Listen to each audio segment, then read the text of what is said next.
A aula de hoje. Pessoal, boa noite, então, para quem está aqui, né, no Zoom, e depois para quem acompanha a gente pelo YouTube. Né? Vou compartilhar aqui minha tela. E sempre começando pelo nosso cronograma, né, que é a nossa principal referência aí de acompanhamento, né, do desenvolvimento do conteúdo, da disciplina. Hoje, dia 29 de março, a gente vai iniciar um conjunto de 2 aulas, onde a gente vai tratar de paradigmas da produção, tá? Dando continuidade na discussão, né, do tema de análise organizacional que a gente iniciou na unidade 2, né? Aula passada a gente viu abordagem ecológica e hoje a gente vai, para essas 2 aulas, discutir os paradigmas de produção que a gente conhece na administração, tá bom? Então, hoje a gente vai falar, pessoal, de Taylorismo e Fordismo, né? Dando continuidade ao conteúdo da unidade 2. E o que vocês têm que entender, antes de qualquer coisa, né? E como eu sempre falo para vocês, né? Vocês precisam compreender aquilo que não está escrito sobre as coisas, ou que nem sempre está escrito, né, para de fato conseguir compreender o conteúdo que é apresentado ali. Então, é importante vocês entenderem que nessas 2 próximas aulas, a gente vai ter um aprendizado, um conteúdo relativo ao que a gente chama de paradigmas da produção. Tá? Então, lembrem-se que a gente está na unidade 2 da disciplina, né? Então, aquela unidade dedicada a gente aprender a discutir teorias relacionadas ao processo de análise organizacional. E a gente viu, né, que as dimensões básicas de análise das organizações são quais? Basicamente 3, né? Ambiente, estratégia e estrutura, né? E se a gente recuperar as nossas aulas da unidade 2, o que a gente vai ver? A gente teve um primeiro bloco de conteúdo, né, que foi o conteúdo proposto pelo Garrett Morgan, onde a gente pôde discutir essas 3 dimensões, né, de análise, discutindo as imagens e metáforas. A gente falou de ambiente, de estrutura e de estratégia, né? Na abordagem ecológica, que foi a aula passada, a gente focou exclusivamente na questão de ambiente, né? Quando a gente estudou a abordagem ecológica e viu como que a teoria, né, como que a abordagem ecológica de organização, esse quadro teórico, prevê que as organizações podem nascer ou morrer a partir do ambiente, seja o ambiente interno e externo. Então, vejam que nessa aula passada a gente deu um foco na dimensão de análise ambiente, né? E nessas 2 aulas, agora essa de hoje e a próxima da quinta-feira, a gente vai então dar um foco em estrutura. Tá? Por quê? Porque a gente vai falar de paradigmas de produção, né? E o principal quesito, a principal dimensão da organização que se movimenta, né, que se desenvolve, quando a gente fala de produzir, é a estrutura, né? E a gente já viu o que é estrutura, né, lá na aula de dimensões básicas de análise das organizações. Por quê? Porque o que é produzir, pessoal? Agora a gente vai ter aqui, nessas próximas aulas, um raciocínio de gestão, de administração, focado em produção, né? E, basicamente, o que é produzir? O que significa produzir quando a gente está falando de empresa, de uma organização pública ou privada? A gente está falando, basicamente, de pegar insumos, processá-los, transformá-los e entregar o produto ou o serviço que a empresa deseja. Isso é produzir, né? Então, aqui, vejam que tem uma noção clara, né, de sistema, de teoria dos sistemas. Estão lembrados o que é um sistema? Né? Input, que são as matérias-primas, depois vem o processamento, que é como que a empresa processa esse input, né?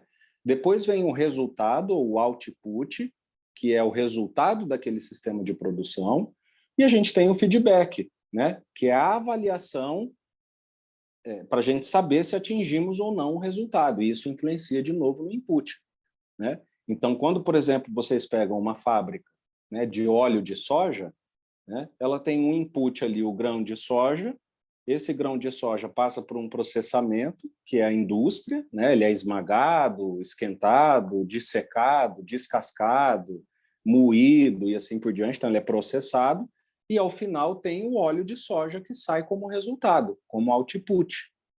E a partir desse resultado obtido, a empresa faz um feedback, uma retroalimentação. Esse resultado saiu como esperávamos, dentro da qualidade, da quantidade. Então, a noção de produção dentro de uma empresa, pessoal, ela passa fundamentalmente pela ideia de sistema. E é por isso que, quando a gente fala de produção, a gente fala necessariamente de estrutura, né? Não significa que a estrutura seja a única dimensão da organização que trabalha para produzir, mas é a estrutura, né, o principal fator que vai levar à produção de uma empresa, né? E aqui a gente pode usar, por exemplo, a noção clássica de estrutura, a estrutura física, né? Então, é a estrutura, numa indústria de soja, é a estrutura de recebimento do grão, de secamento, processamento, entrega de resultado que leva àquela produção. Tá? Então, é isso que vocês têm que entender antes de qualquer coisa, né? Por quê? Porque o que a gente vai estudar aqui, né, a gente é igual a gente já viu, burocracia, né?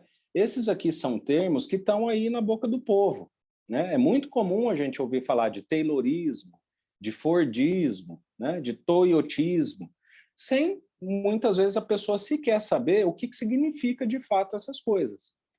Então, o que significa taylorismo, fordismo, toyotismo e volvoísmo? Esses são paradigmas. Tá? Então, o que são paradigmas? Modelos assumidos como certos, corretos, eficientes. Então, são paradigmas de produção empresarial. Tá? Ou seja, modelos de como uma organização pode pegar uma matéria-prima, processar essa matéria-prima e transformar essa matéria-prima no resultado que ela deseja. Tá? Então, é sobre isso que a gente vai falar hoje. Então, por isso que a primeira coisa que vocês precisam saber é sobre o que nós estamos falando. Quando a gente fala de taylorismo, de fordismo, de toyotismo, nós estamos falando de paradigmas de produção. Tá? Modelos implementados, assumidos pelas organizações que podem ser utilizados, que são utilizados para produzir aquele produto ou serviço que a empresa oferece. Segunda coisa, é muito comum as pessoas perguntarem isso, né? Mas assim, professor, por que muitos dos nomes, né, desses paradigmas de produção têm a ver com indústrias automobilísticas? Eles se aplicam só a indústrias automobilísticas e assim por diante? Não, pessoal. Tá? Uma fábrica, uma empresa de propaganda pode ser toyotista. Tá? Ela não é uma montadora de carro, mas ela tem um sistema de produção toyotista. Percebem? Para ela produzir aquela propaganda, ela organiza a estrutura dela de acordo com as premissas toyotistas. Tá? Então, quando a gente fala de, por exemplo, fordismo, toyotismo, volvoísmo, né, que são nomes derivados de montadoras de carro, não significa que são modelos de produção que se aplicam só a montadoras de carro, né, ou só a plantas industriais. A gente pode ter, por exemplo, uma empresa de produção de serviço, né, como, por exemplo, uma empresa de propaganda, né, que vai fazer lá um outdoor, por exemplo, e essa empresa tem um sistema de produção, por exemplo, toyotista. Tá? Então, a segunda coisa que vocês precisam entender é que, como eu disse, são paradigmas de produção para todas as organizações que nós conhecemos. Tá? Não interessa se é uma indústria, se é uma fábrica, se é uma empresa de propaganda, né, se é uma fábrica de anúncios, né, uma indústria de anúncios, ou seja, ela fornece um serviço, não interessa se é uma planta de eletrodomésticos, não interessa. Tá? São paradigmas que, ao longo desses anos de existência da administração, foram assumidos como modelos efetivos para a empresa poder produzir. Tá? Por que elas chamam, elas têm nome de empresas automobilísticas? Pessoal, a resposta mais honesta que eu posso dar para vocês é não sei, tá? Porque eu nunca encontrei, né, nenhum parâmetro declarado, né, de que, então, por que a gente só adota toyotismo, volvoísmo e fordismo? É por causa disso, eu não sei. Tá? O que eu posso imaginar é que, em função de serem grandes empresas, e as empresas automobilísticas elas serem uma referência no campo da administração, então, por exemplo, se você pega a fábrica do Ford, né, as fábricas do Ford, não é exagero a gente dizer que as fábricas do Ford foram ambientes fundamentais para o desenvolvimento da administração como ciência, porque foi ali dentro daquelas fábricas, por exemplo, que o Taylor fez muitos dos seus estudos, foi ali que muitas tecnologias, como, por exemplo, a produção em massa apareceu, né? Então, assim, a gente não tem um parâmetro científico correto, adotar como correto, de por que esses paradigmas de produção têm nomes de empresas automobilísticas, tá? Mas a gente pode dizer que é pela importância que elas tiveram na história da administração, pela abrangência dos negócios, pelo tamanho delas e assim por diante, tá? O fato é que, como eu disse, independentemente da gente ter lá Fordismo, Toyotismo, nome de empresas automobilísticas, esses modelos de produção se aplicam a toda e qualquer empresa que deseja adotar esse modelo, tá bom? Então, pessoal, essa é uma primeira conversa de introdução sobre o que nós estamos falando aqui, tá? O que é paradigma de produção, o que nós estamos estudando aqui, que é a parte de estrutura, né? E por que as coisas são como elas são, né? E que a gente vai ver aqui. Então, vamos iniciar especificamente, né, observando aqui as características do Taylorismo, né? E, bom, a primeira pergunta que todo mundo faz é assim, poxa, por que ainda falar de Taylorismo, né? Isso não é uma coisa muito antiga, Taylor não é uma coisa de 1910, 1915. Pessoal, sim, é uma coisa de fato antiga, né? Mas o que ocorre é que essas ideias, elas ainda hoje não só são aplicadas, como elas ainda estão em desenvolvimento no mundo dos negócios, no mundo empresarial. É por isso que a gente considera o Taylor um cânone da administração, com todos os problemas que as propostas dele têm de gestão, né? Porque ele, como vocês estão vendo aqui, ele fundou um paradigma de produção, né? As ideias que ele propôs, né, se tornaram paradigmáticas, ou seja, se tornaram um modelo sobre como produzir de um determinado modo, né? E aí, muitas pessoas se perguntam por que o Taylorismo é como é, né? Então, a gente viu lá, por que né? A gente viu que, por exemplo, o Taylor fazia, né, tinha um modelo de gestão que fazia monitoramento, né, no relógio de tempos e movimentos. Então, era do tipo assim, você imagine por uma fábrica, uma montadora, e fica lá um supervisor cronometrando quanto tempo um funcionário leva, por exemplo, para montar um carro. Ah, passou de 5 minutos, está ruim. Abaixo de 5 minutos, está bom. Por que o Taylor fazia aquilo? Né, pessoal, onde que estavam as justificativas do Taylor, por exemplo, propor um método de produção bem rígido, bem padronizado, com bastante divisão do trabalho, onde a produção tinha que ser racionalizada e assim por diante.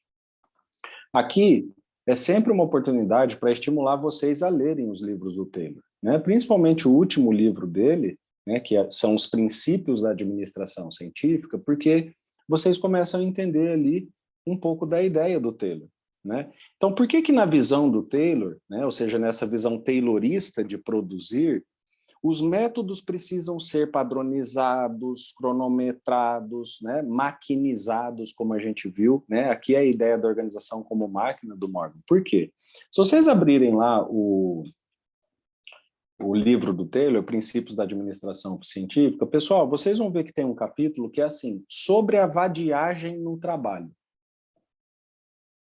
Então, lembre-se que isso é uma linguagem de 1910, tá? Então, o título do capítulo é Sobre a Vadiagem no Trabalho.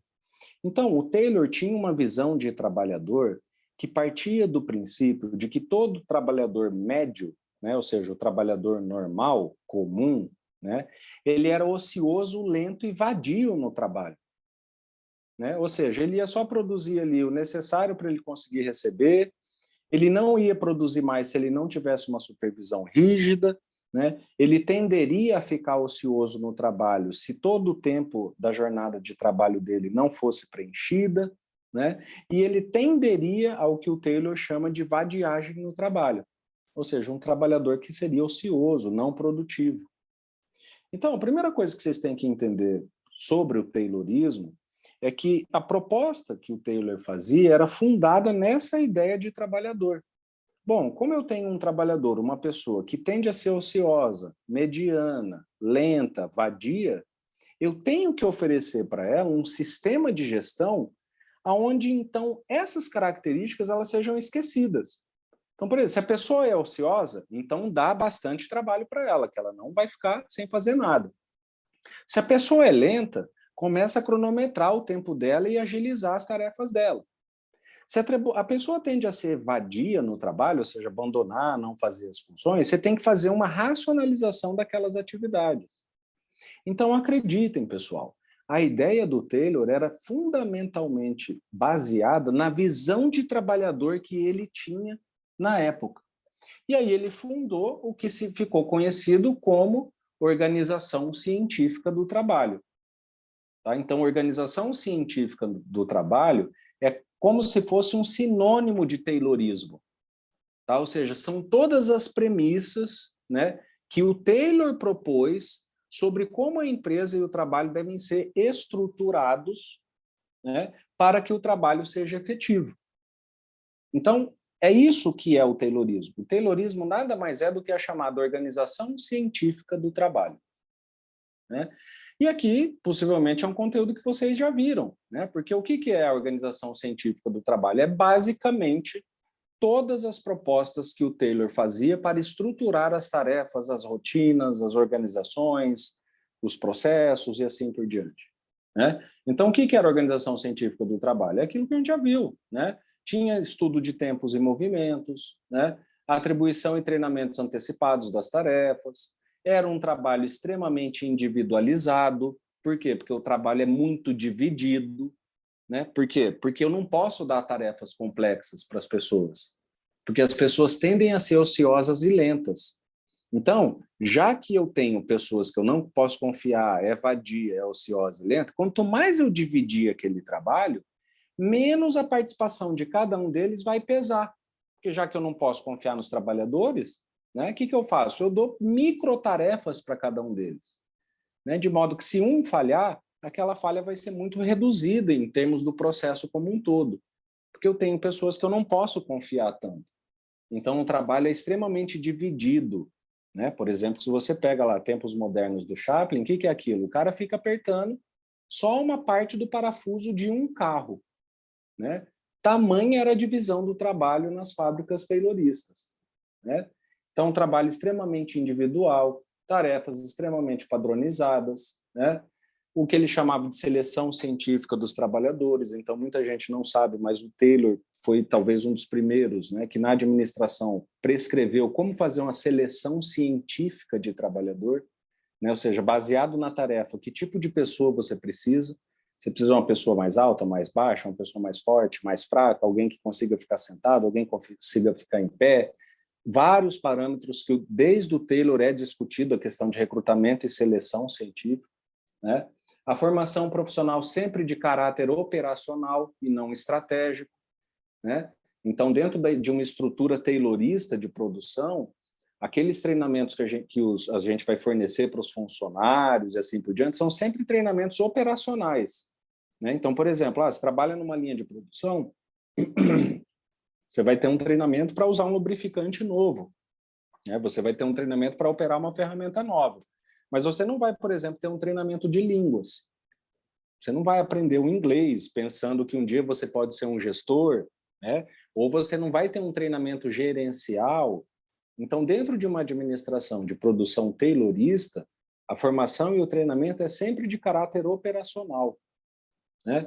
Repouso para evitar a fadiga, pagamento individualizado. Aqui o repouso para evitar a fadiga, a gente vai ver, né? Dentro da aula sobre o conceito de trabalho, um experimento que o Taylor conduziu sobre o estudo da fadiga. Né? Então, o Taylor sempre estava procurando qual que seria o nível de esforço ótimo de alguém para aquela pessoa conseguir entregar o máximo de uma tarefa. Né? Ou seja, quanto que uma pessoa precisa trabalhar e descansar para conseguir o máximo que ela pode entregar. Né? Sistema rígido de controle de medição, né? E supervisão, medição objetiva. Então, assim, pessoal, isso aqui é o Taylorismo.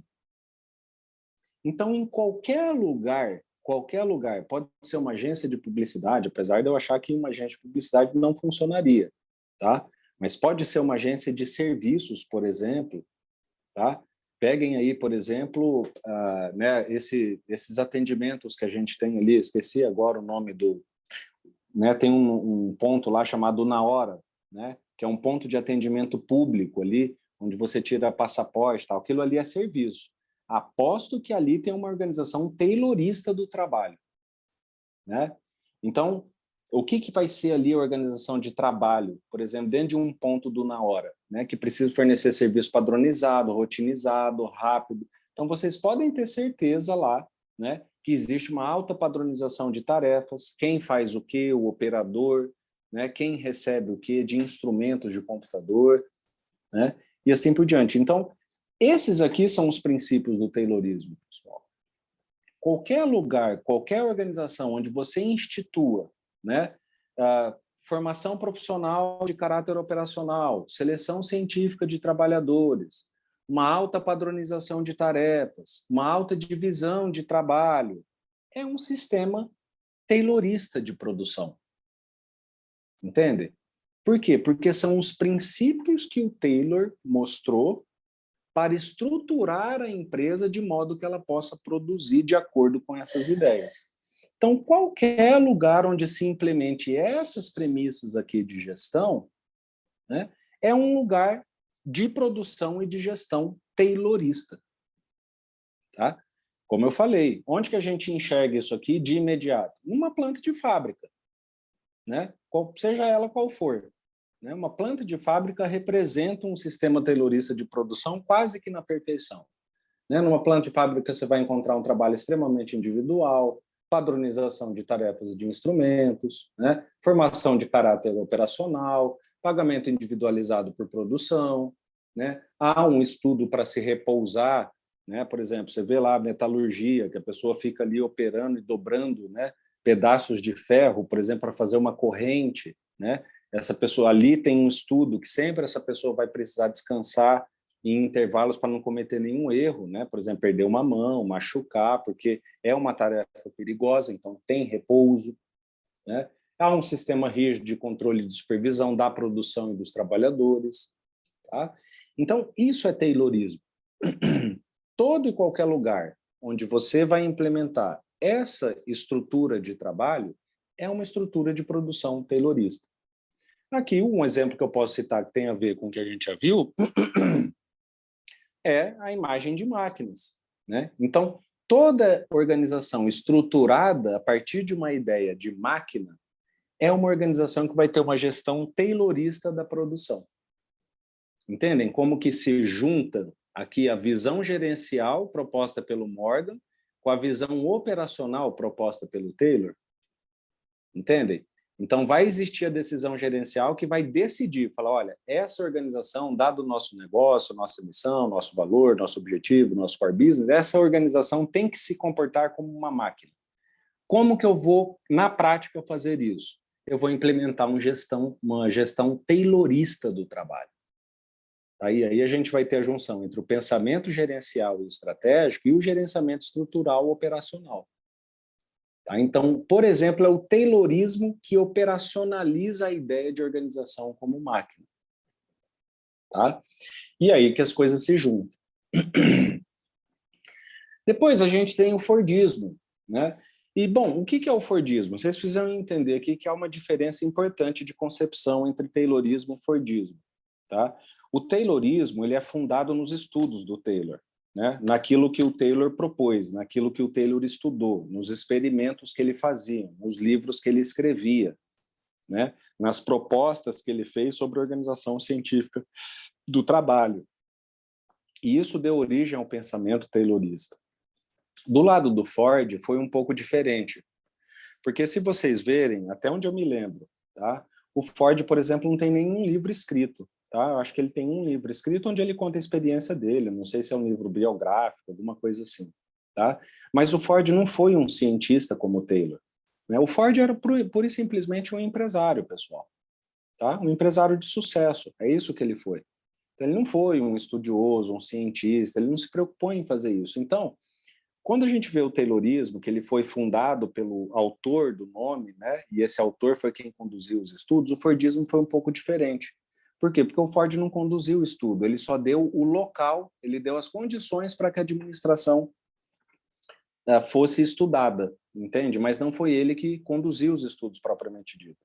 A primeira consequência disso é que a gente tem no termo Fordismo, na verdade, a criação desse termo não foi como o Taylorismo. Como eu falei, o Taylorismo foi reconhecido pelo seu conteúdo, né? O Fordismo foi reconhecido inicialmente por uma crítica a ele, né? Que foi concebido pelo Gramsci, que foi um filósofo italiano comunista, né? Altamente crítico do sistema capitalista de produção, que viveu, ele foi contemporâneo nosso, acho que ele viveu até 1960, né? E ele foi um duro crítico do Ford, né? Pelo Ford representar aí o capitalismo na sua essência, né?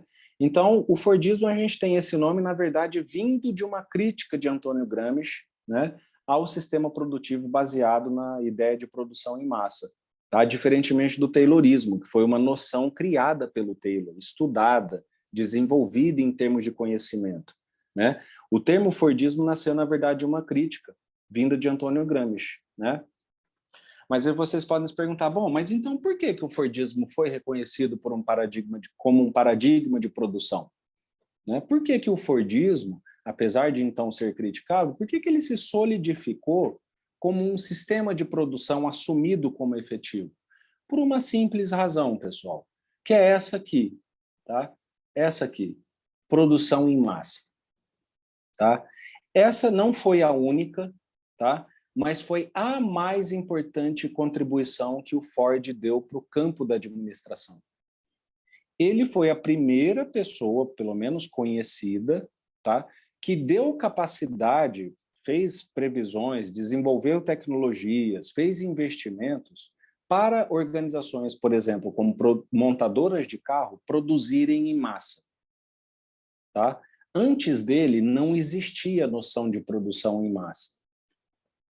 Então, o Fordismo se solidificou quase que exclusivamente, não foi exclusivamente, tá? Porque tiveram outras tecnologias e tal, mas quase que exclusivamente pela ideia inovadora que ele teve no início do século XX de produção em massa. Foi por isso que o Fordismo se destacou, né?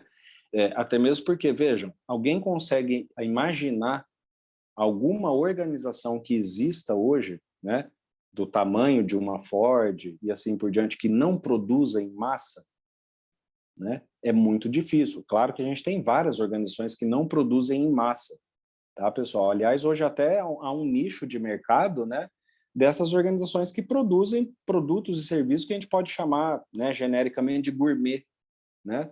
Então, que não são em massa, muitas vezes são produtos e serviços exclusivos, né? Que não tem uma grande série de produção. Claro que há empresas que existem sem isso. Mas percebam, pessoal, se não fosse a ideia de produção em massa, iniciada pelo Ford, a gente não chegaria onde a gente está hoje.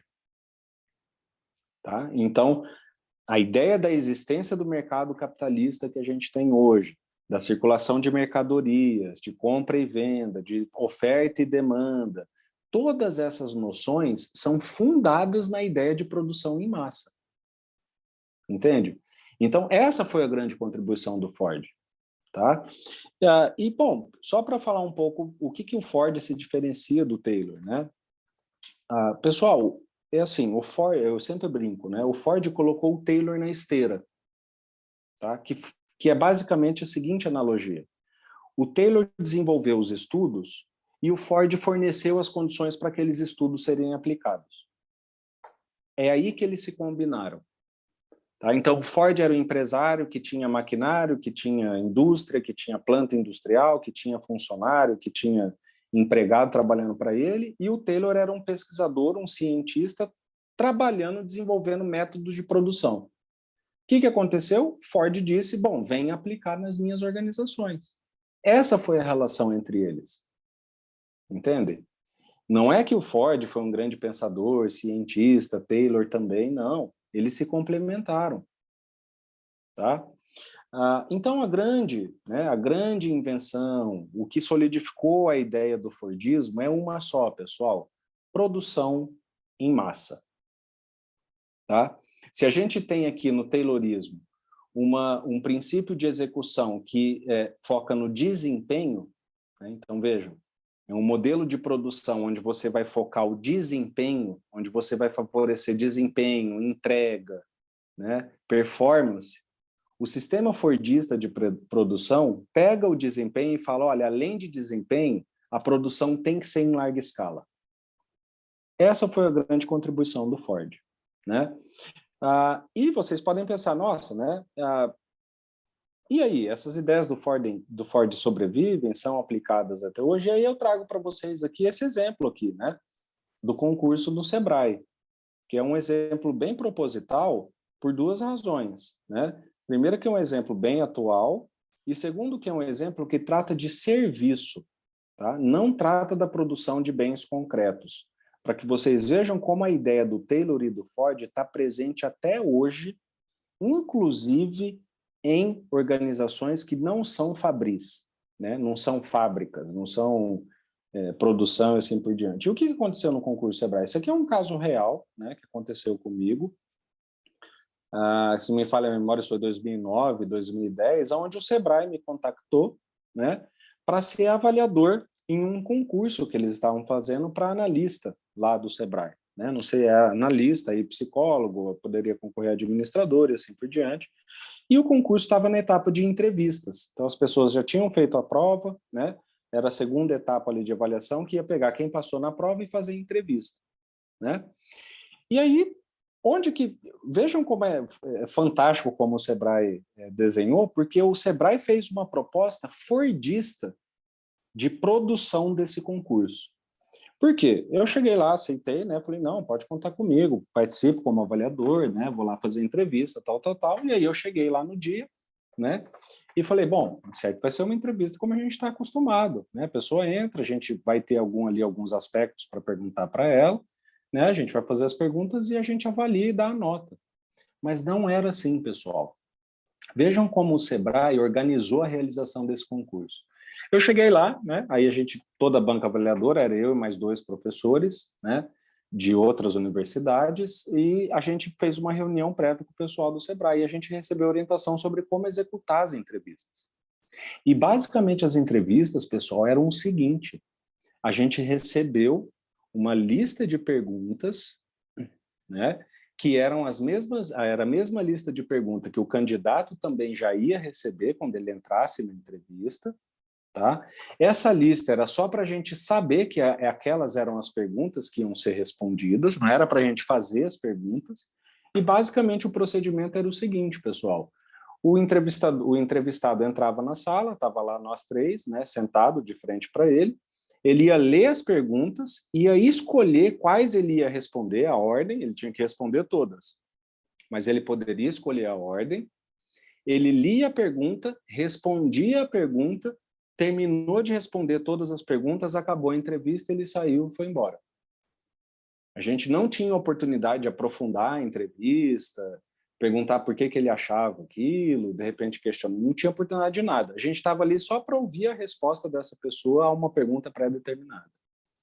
E vejam, por que essa produção, esse sistema de produção no concurso é fordista, Ford-Taylorista? Né? O que acontece, pessoal? A entrevista é um processo extremamente subjetivo, né? Porque ela é conversada. Então, o que o Sebrae quis fazer quando ele, por exemplo, definiu a mesma lista de perguntas para todos os concorrentes, né? Todos os candidatos? A primeira coisa que ele conseguiu atingir foi a padronização.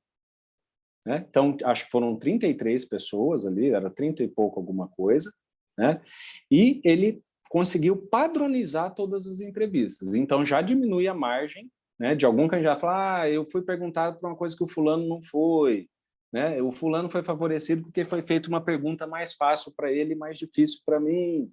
Então, isso já não aconteceria porque todas as perguntas eram padronizadas para todo mundo. Segundo, pessoal, como que você faz 33 entrevistas em um único dia de concurso? É impossível você fazer isso se você não tiver uma alta padronização e um controle rígido do tempo, né? Então, para vocês terem uma ideia, a gente começou às 8 e terminou às 18, né? Com 2 horas de intervalo para almoço.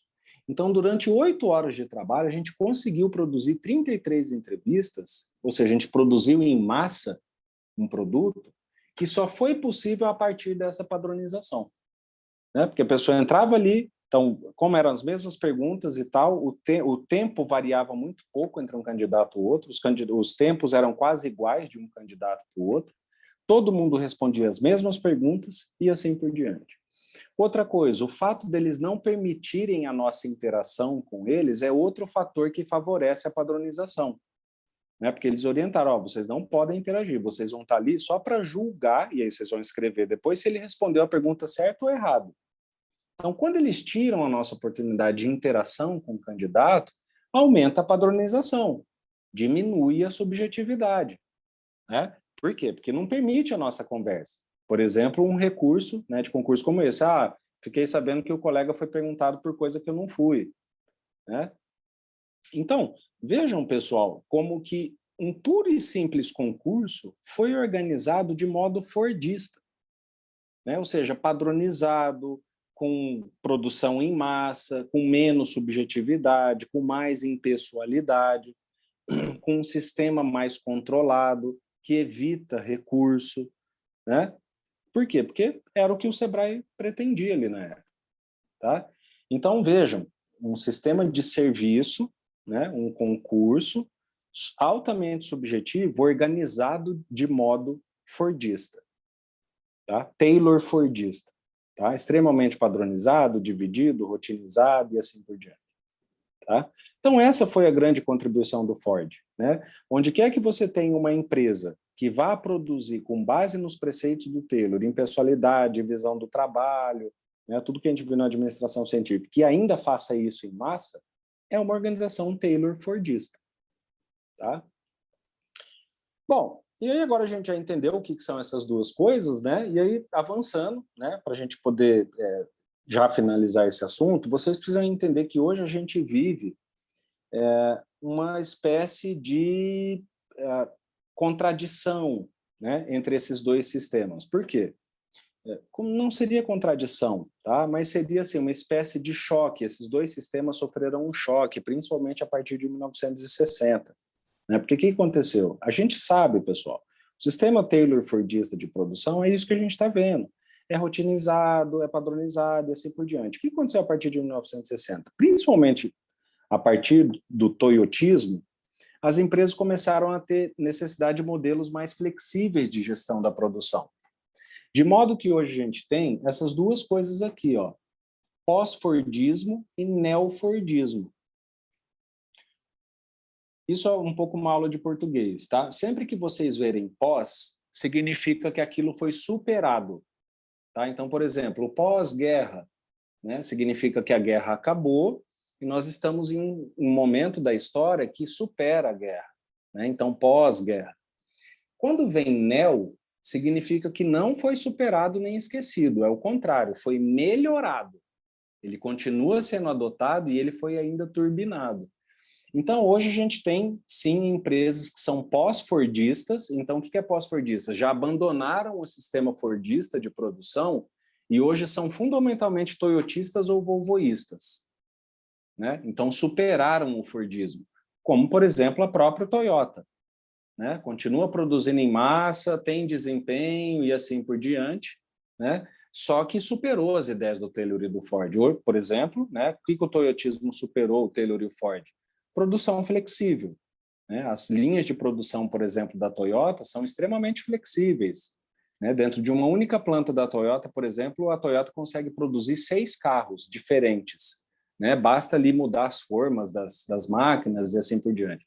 Então, são empresas pós-fordistas, que superaram a noção do fordismo. Né? E a gente tem as empresas neo-fordistas, que são o quê? Aquelas empresas que são fordistas e melhoraram ainda, avançaram, desenvolveram ainda mais o fordismo, né? Ou o Taylor-Fordismo. Então, onde que a gente vê isso? Por exemplo, se vocês entrarem, pessoal, já fizeram alguma compra na Leroy Merlin, né? Vocês vão ver na nota do produto, na nota de vocês, tem lá quantos produtos daquele ainda tem em estoque. Então, por que eu estou dizendo isso, pessoal? Isso é um sistema extremamente taylorista e fordista de estoque. Então, hoje, para vocês terem uma ideia, não tem alguém que vai lá no estoque contar, ó, né, a gente comprou 50 chuveiros aqui para vender na Leroy Merlin e hoje a gente tem 20. Aí vai um relatório no final do dia lá para a empresa e fala, ó, de 50 hoje a gente tem 20. Hoje a gestão de estoque já sai na boca do caixa. Do jeito que aquele produto é vendido no caixa, o sistema já informa o estoque, né? E para vocês terem uma ideia, até a compra desse produto hoje já é automatizada. Então, por exemplo, a Leroy Merlin tem uma programação, um exemplo, tá? Do tipo assim, ó, quando esse chuveiro chegar a 10 em estoque, já se faz um novo pedido de mais 150 unidades. Né? Então, e o que é isso? Por que isso é neofordista? Porque, vejam, é uma gestão controlada, padronizada, rotinizada, em massa e ainda melhorada pela tecnologia da informação. Tá? Então, vejam, é neofordista, né? É um avanço, é uma radicalização, é uma melhoria do pensamento fordista de produção. Tá? Então, esses são os dois modelos vigentes no dia de hoje. Né? A gente tem modelos pós-fordistas, que vão ser toyotistas e volvoístas, e nós temos modelos neofordistas de produção. São modelos fordistas melhorados. Tá? E aí, para finalizar, o que o Taylor e o Taylorismo e o Fordismo têm a ver, né, um com o outro? Primeiro, aquilo como eu falei, né? O Taylor desenvolveu premissas, estudou, foi um cientista, um estudioso, né? Fez experimentos, produziu conhecimento, e o Ford ofereceu oportunidade para que aquilo seja aplicado. Né? Mas mais do que isso, né? Se vocês analisarem as propostas do Taylor, o Taylorismo ele tem foco na execução do trabalho. Então, para vocês terem uma ideia, pessoal, o Taylor fazia coisas do tipo, olha, eu vou pensar aqui como que um desenhista de um carro, né, um desenhista de um chassi de carro, vai produzir o desenho dele. Então, ele estudava a angulação, por exemplo, da prancheta de desenho que essa pessoa ia utilizar, qual que era a melhor angulação da prancheta de desenho, qual que era a melhor altura do banco que essa pessoa ia ficar apoiada, sentada. Quais eram as ferramentas necessárias para um desenhista, um designer de carro trabalhar. Então, se vocês olharem o foco do Taylorismo, é um foco na execução do trabalho. Então, o Taylor foi alguém que pensou o trabalho, a atividade, o melhor jeito de se fazer determinada atividade. Cronometrar tempo, dar supervisão, obrigar a pessoa a descansar, tal. Então, o foco do Taylorismo é micro. E o foco do Fordismo é mais macro. Por quê? Porque o Fordismo não foca só na ideia da atividade. Foca em toda a organização para permitir ela produzir em massa. Entende? Então, eles são comparáveis nesse sentido. Né? Quando perguntaram, vocês querem saber qual que é a diferença entre Taylorismo e Fordismo, né? A resposta é, são modelos de gestão diferentes, porém que se complementam. Por quê? A gestão taylorista vai no micro e a gestão fordista vai no macro. Então, o Taylor é aquele cara que vai focar na atividade, na contratação da pessoa, no melhor perfil do empregado, nas melhores ferramentas, micro. E o Ford vai pensar como que isso interage com a gestão da organização. Então, como que eu posso ter um estoque? Com que máquina eu vou produzir? Qual que é o tamanho da minha planta? Qual que é a produção geral que eu espero aqui? E assim por diante. Tá? Então, eles são diferentes, porém complementares. Tá? Essa é a grande diferença entre Taylorismo e Fordismo, aí, ou a grande comparação que a gente pode fazer.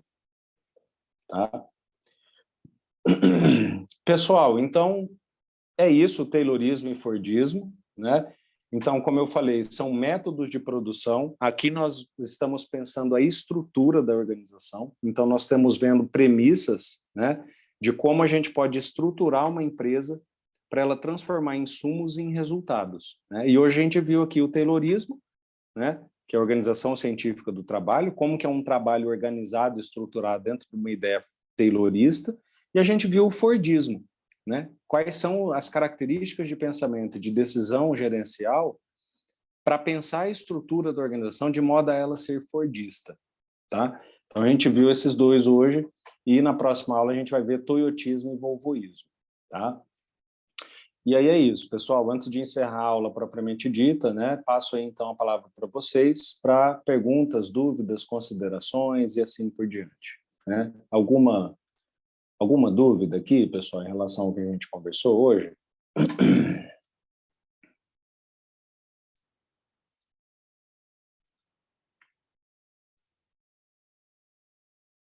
Uhum. Tá. Tá legal ver a manifestação aqui do Jonathan, né? Do Victor também. Então tá bom, pessoal. A gente dá continuidade então nesse assunto na próxima aula.